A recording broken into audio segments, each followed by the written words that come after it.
અભય થઈને નિષ્પક્ષતાથી નિરપેક્ષ રીતે વાસ્તવિકતાનો અરીસો રૂપી સચોટ માહિતી લાવતો સત્યની સાથે અભય ટાઈમ્સ।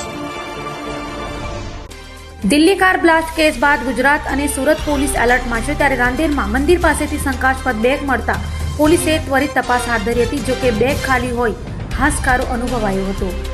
દિલ્હી બ્લાસ્ટ કેસને લઈ સુરત પોલીસ એલર્ટ મોડમાં છે, ત્યારે રાંદેર મેઇન રોડ પર ગણપતિ મંદિર નજીક એક શંકાસ્પદ બેગ મળી આવી હતી, જેને લઈ પોલીસે ત્વરિત બોમ્બ સ્ક્વોડને સ્થળે બોલાવી હતી અને ખાલી જગ્યાએ બેગ લઈ જઈ તપાસ કરી હતી, જો કે બેગ ખાલી હોય હાશકારો અનુભવાયો હતો।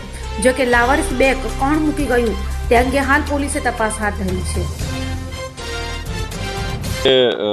જે આપણો રોડ છે રાંદેર મેઇન રોડ, એ રોડ પર પાલનપુર પાટિયા આગળ રોડ પર એક રાત્રિના સમયથી શંકાસ્પદ બેગ પડી રહેલી હતી, તો એ બેગ પોલીસના ધ્યાનમાં આવતા કંટ્રોલને જાણ કરી અને સંબંધિત બીડીડીએસ ટીમ છે, ડોગ સ્ક્વોડ છે વગેરે બોલાવવામાં આવેલ।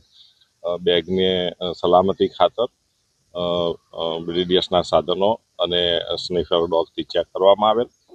કંઈ શંકાસ્પદ જણાઈ આવેલ નહીં, તેમ છતાં પણ બેગને સલામત જગ્યા ખુલ્લા મેદાનમાં લાવીને સાધનો વડે ઓપન કરવામાં આવેલ છે। બેગમાં બિલકુલ ખાલી બેગ મળી આવેલ છે, કોઈ ચીજ વસ્તુઓ મળી આવેલ નથી અને કોઈ ભયજનક પરિસ્થિતિ નથી, એકદમ શાંતિ છે અને આવું કંઈ પણ હોય તો બિલકુલ ગભરાવાની જરૂર નથી। પોલીસને જાણ કરવી જોઈએ અને સલામત રહેવું જોઈએ।